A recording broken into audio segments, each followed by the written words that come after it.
Hi, we're back with yet another book haul. What can I say? I can't stop buying books. I feel like this book haul is relatively small. I think there's only like 12, I think less than 15 physical books that have come into my space over the last few weeks or so. But a lot of books that I've been reading have been on Kindle Unlimited, but I don't have physical copies of them yet. So hopefully there'll be a book haul of buying all of my favorite books around Christmas. A girl can dream. But let's sit down, get started. I want to walk you through all the fantasy and fantasy romance books that I have new on my shelf today.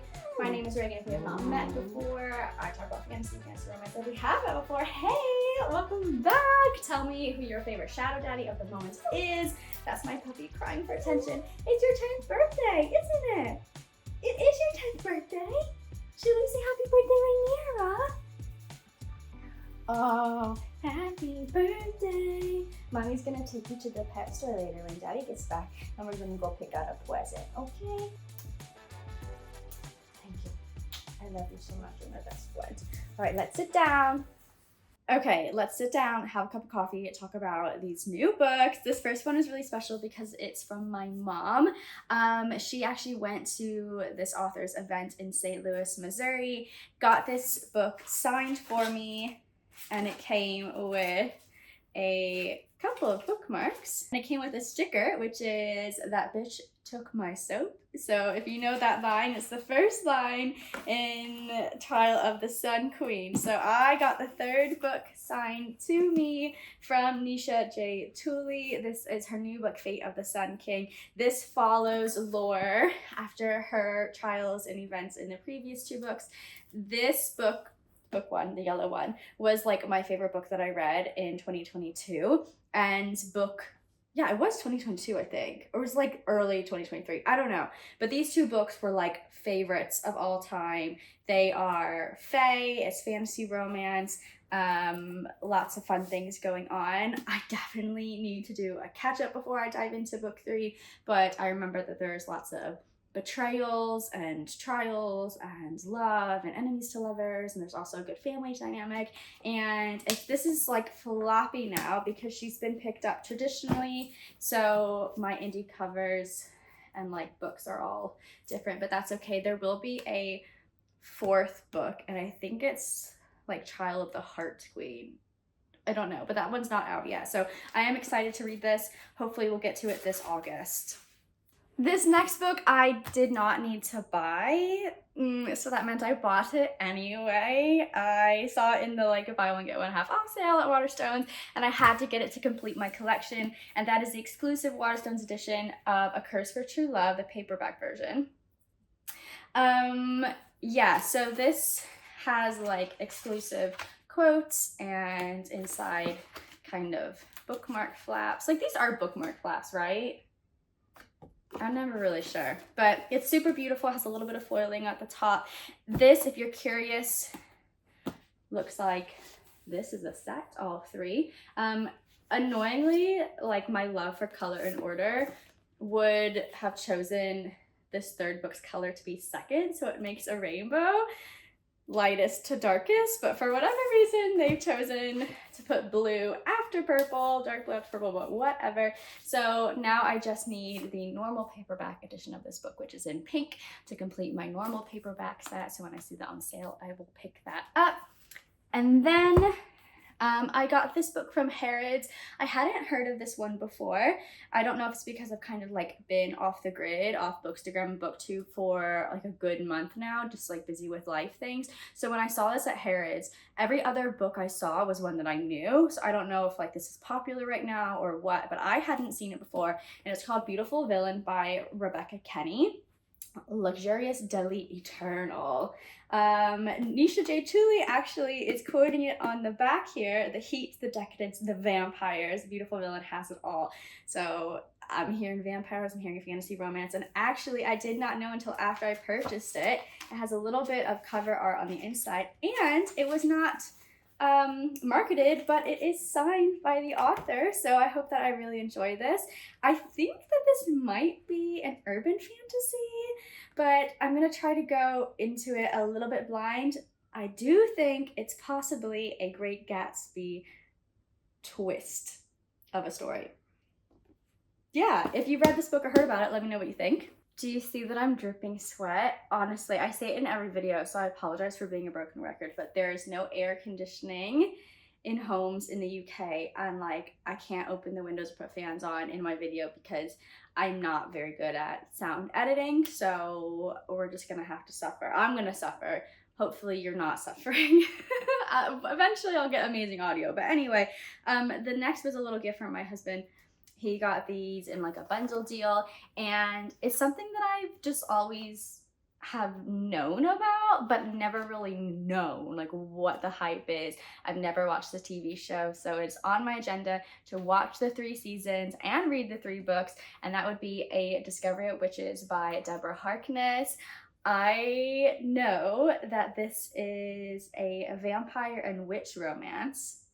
I think maybe they're enemies to lovers, or maybe they're like academic rivals, because I do think it's set in London during maybe the early 1900s with like some historical fiction elements going on. Actually, like the back of the book has 3 sentences, and then the rest is just like reviews. So the 2 sentences are: a world of witches, demons, and vampires, a manuscript which holds the secrets of their past and the key to the future, Diana and Matthew, the forbidden love at the heart of it all.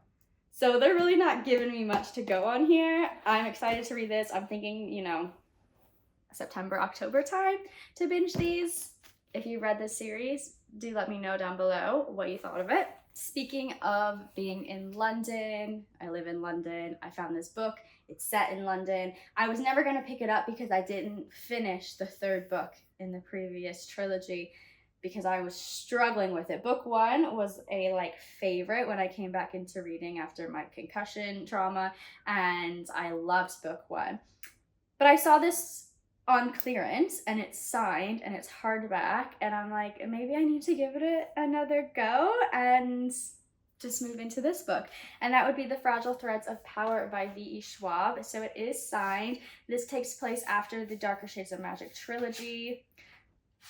I really shouldn't read the synopsis because I didn't finish book 3. I'm still on like page 120 from 4 or 5 years ago.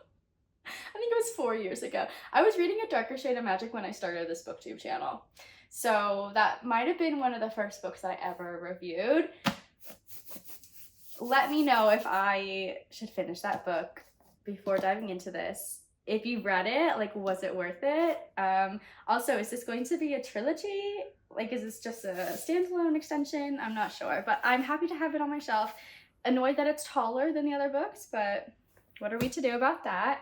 Okay, so I flipped the dust jacket for this next one because look how absolutely beautiful it is. Oh, there go the tarot cards. This is a Fairyloot YA book that came in a recent book box. I mean, it's stunning, you guys. Like, I mean, what? Look at this. Look how absolutely gorgeous it is. But it's by Trisha Levenseller. And I did not have a good history with this author. This is called The Darkness Within Us. I read, what is it called? Like, The Wild something by her last year. I ended up having to DNF it because it read so middle grade. But I know she's a beloved author. I didn't like that book so much that I did not buy her other series, like The Daughter of the Pirate Queen or whatever that series is, that I've been looking at for several years. So I'm gonna give this a go, maybe do a video like giving authors a second chance. I'm hoping that the writing is better. I mean, it looks more up my alley with like the whole vibe of the book, the princesses, like prince and purple and castles and pink and sparkles. Like, it looks like something that I would like, but I'm nervous about it. Speaking of Fairyloots, I also got the Red and the Holly Library. This came in one of their book boxes. Whoops. Love that art. I mean, he looks super sexy. This book, however, remember? Well, I don't know if you remember, but I'll just tell you. when I came back from America this summer, I bought, where is it? I bought The Wren in the Holly Library. Oh, it's over there, from Barnes & Noble. And I said in that video, I think I might regret this because it sounds like a book that fairyloot will do. And lo and behold, now I have 2 copies. This one is much more beautiful. I do hope I like it. Oh, did this come in a YA box? It might have come in just the normal romantasy box that they're doing. It's a dark fantasy romance inspired by Beauty and the Beast. So I think there's like a secret sinister library and maybe a sinister librarian. I do anticipate this book maybe being a 5-star, just from like the overall vibes of it, but I've read no reviews. I'm hoping it's good. I hope it is worth having 2 copies of. And then curving away a little bit for this one next book. It's the only nonfiction book that I have bought in a long time, and I got this at Hever Castle. My mom actually bought this for me, and she got me a matching bookmark. I'm on page 17. Look at my bookmark. Can you see that? It's the bee necklace for Anne Boleyn.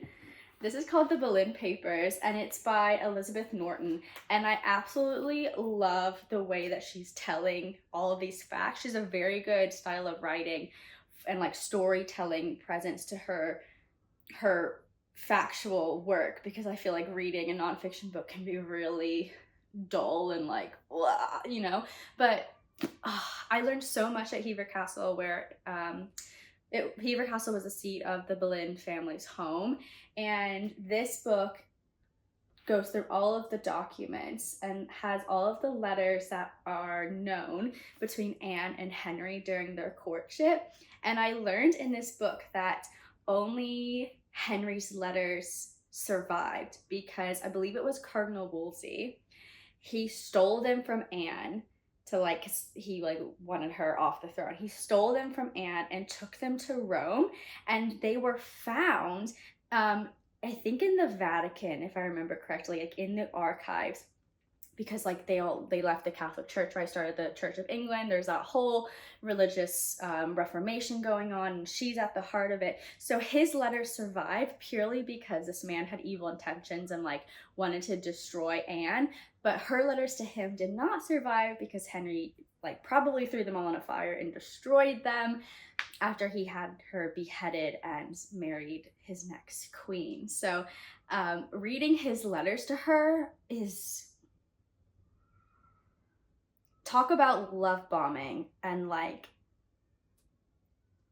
I mean, he's the king of your world, and how can you possibly say no to him anyway, let alone when he's writing this stuff to you. Also, I learned that Tudor slang for boobs is duckies, and he talks about wanting to like suck on her duckies in one of these letters.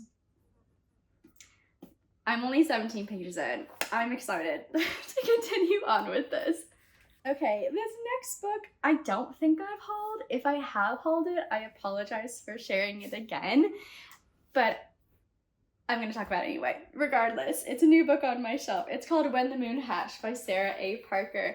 I am purposely, I also got this bookmark from Waterstones. They had some for free and I took it off the table, so it goes inside. I have just read Sarah A. Parker's other books. I read the first 2, To Bleed a Crystal Bloom and To Snap a Silver Stem. I'm on the 3rd one, which I always forget the name of. It's like to Flame a Flower or something. I always forget, and I'm literally reading it. I'm like 30% done. This is her new adult fantasy romance, and I don't want to know. I don't want to know because if it has the hype of the book because there are dragons, and there's a hype around it because it's familiar to Fourth Wing, I don't want to like read about any of that because the hype of Fourth Wing completely did not deliver for myself personally. And also, I read her other books and they are so exceptional. To Bleed a Crystal Bloom is one of my all-time favorite books, like top 3 books ever. And I don't want I don't want to like know about the plot going into this, but I'll tell you the back. It says he's fire and brimstone, I'm shattered ice. I'll gladly burn beneath him until the world comes crumbling down. And look how beautiful, like, not only the spray edges are of this Waterstones exclusive edition, but look how beautiful. Every chapter has like this gorgeous chapter art that reminds me of an Italian Renaissance painting. I don't think I want to start this for a while because I think the sequel comes out at the end of 2025. So I'm gonna try to keep myself free of spoilers and yeah, just hold on to this book until like I feel like I need to read it, if that makes sense. So that is it, my friend. Those are all the books that I have to haul today. Short and sweet, but lots of good ones in there. Let me know what books have come to your library recently. Are you on a book buying ban? Are you hauling books? Are you reading more books on your phone? I definitely, like I said, want to buy more books that I have read on my Kindle Unlimited and add them to my library, to Blade of Crystal Bloom being one of them. I find myself purchasing less books now and like having an intention, I guess, to save my money to buy the books that I read on my Kindle and like and know that what's coming into my space I'm already gonna love and like have a really curated collection. Obviously I have a few in here that were book boxes or like spur of the moment, like Beautiful Villain, but I haven't been impulse shopping like that in a long time. So that's not to say that that will change anytime soon, because next week I might be like, oh, you guys, I went shopping and I bought 15 books, but I'm having lots of fun with my reading. I'm so hot. I'm gonna go drink a water. Simone Biles is competing tonight, so I need to go watch her, support my girl, and yeah, I'll talk to you in another video very soon. If you made it to the end of this video, why don't you drop a dragon emoji down below for when the moon hatch, and I will talk to you in the next video. Bye! It's too hot, Rainier. Let's go put a fan on. Get you some fresh water. Say bye.